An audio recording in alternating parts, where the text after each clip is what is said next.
Building an early stage startup team with no funding. You've just started your company and you have no money. You know you need to build a team. However, you don't see any way that you're going to be able to build a team without any money or funding.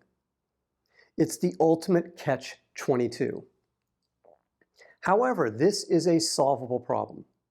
In today's video, I'm going to explain exactly how to build an early stage startup team with no funding. Here's how. We'll start by explaining the most common mistakes CEOs make building their teams. Then we'll examine the qualities you should look for in your new team when you have no money. Then I'll show you what you need to do to recruit your early stage startup team. I hope you like it. Hi, I'm Brett. On my channel, I help early stage startup CEOs like you raise money and grow your startup. So if this sounds like you, then hit the subscribe button and the bell so you get notified every time I release a new video. Let's get started. The most common mistakes CEOs make building their teams. Let me start with a story. I'll bet you didn't know this, but it took me 3 teams to get the right early stage startup team in place. I made a lot of mistakes. Let me outline them for you. My first team was Jim, John, and me. I had worked with Jim before, so this was a good thing. Jim had worked with John, and I knew others who had worked with John before too. Everybody I spoke with regarding John thought he was a great hire. Words and phrases like, he's a guru, and wow, you got him? That's the feedback I received. Yet everything went horribly wrong. Within 5 months of us working together, Jim and John simultaneously quit and started a competing company that ended up failing. I think there are 4 reasons things went so badly for us, and these are common mistakes and problems you're likely to run into. The first one, number 1, we just didn't work well together. You can know people before you build a startup together, and that reduces the risk of failure. However, in a new, very high stress environment like an early stage startup, that's where the differences, if there are any, emerge. These differences get resolved or the team blows up, which is what happened to us. Number 2, your team isn't hungry. In other words, their life didn't depend on us succeeding. Jim and John were both financially independent.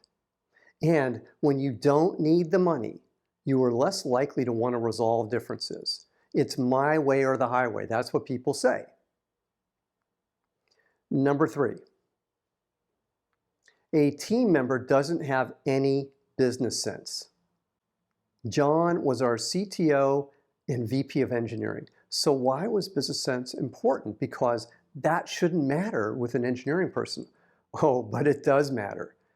Everyone in a small team is going to comment on and have an opinion on the business and what you should be doing. When you have one of your founders that doesn't understand how the business works, well, look out below. Everyone on your early stage team needs to have good business sense. This is especially true for your CTO. There's nothing that will kill an early stage startup quicker than a CTO with no business sense, because a CTO is such a high profile and strategic role in an early stage startup. Number 4, a co-founder that doesn't understand how venture capital and fundraising work. Most of your co-founders are not likely to understand how fundraising works. Their expectations will be unrealistic. They'll want to demand things from your investors that can scare investors away. Usually, you handle this by patiently explaining to your team how fundraising works and what is realistic. However, sometimes you just can't get through no matter what you try. And that's what happened in my case. All 4 of these things, each one of them, led to Jim and John leaving. The second team I built to replace Jim and John didn't have the drama I experienced with the first team. However, there was one problem that this group had, which is our fifth issue. You build a team that isn't that good. I replaced Jim and John with Doogie and Julius, and they fit culturally and they understood the company's vision. But they weren't at the level we needed to be successful, especially Julius, who was now key to raising funding in his engineering role. There is no hiding someone on a 3-person team, whether you're raising money or not. In our case, we couldn't raise money, so this team didn't work out. The qualities that you should look for in your new team when you have no money. I'm obviously stating what's obvious here. That's 2 obviouses right there. But you don't have any money. You can't, as I just showed, hire substandard team members. So what do you do and what do you look for? Number 1, you need someone that will work for no cash. Again, that's pretty obvious. Yes, a lot of people will be excluded from this list, but you don't have any money, so don't fight it. You reward anyone that can go without a salary with a generous amount of equity. And there's one more thing you can do. You can suggest to them, if they are cash strapped, that they can do consulting to get by. If they work part-time for you, then that's just fine. If they keep their day job and work nights for you, then that's just fine as well. Remember, there are no rules here. It's whatever you need to do to get through this difficult period. Number 2, you need someone that has integrity. Need we go any further? Why would you hire anyone if they don't have integrity? Actually, I think we do need to go a little further. Everyone is occasionally faced with the dilemma that arises when you're interviewing a clearly talented individual who seems a bit ethically iffy. Don't hire them, ever. No amount of ability makes up for a lack of integrity. Number 3, you need team members that are fanatical about what you're doing. Have you seen the new Matt Damon, Ben Affleck movie, Air? It's about how Nike signed Michael Jordan to a shoe endorsement contract. Damon's character, Sonny Vaccaro, was a fanatic. He just wouldn't give up. It didn't matter what the odds of success were. He was all in.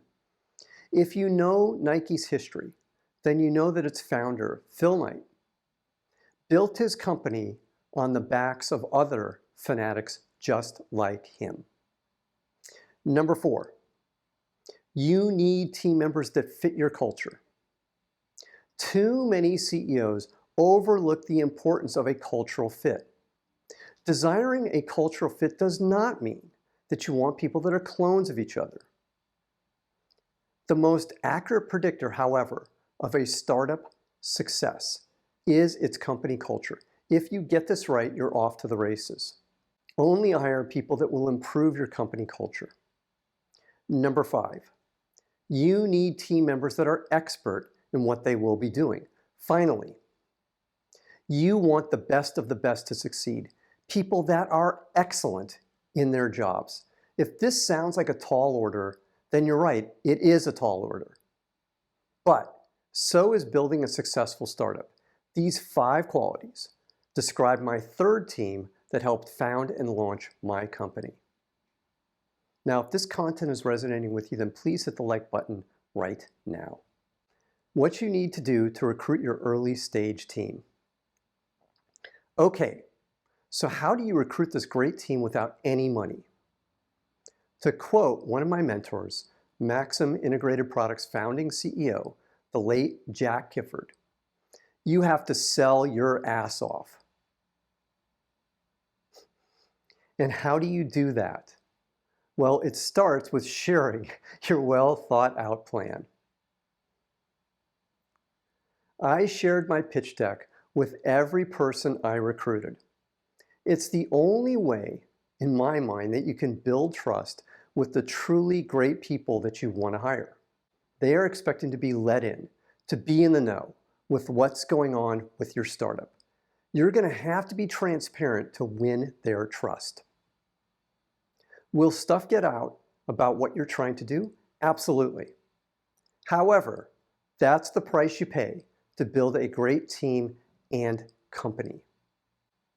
Now, what did you learn from today's video? Put your answer in the comments column below today's video. And if you have any questions, put them in the comments column too, and I'll be happy to answer them for you. Now, I have one more thing for you today. It's my free startup pitch deck template. It has all the slides you need to develop an awesome pitch deck. Click the link below today's video and it's yours for free.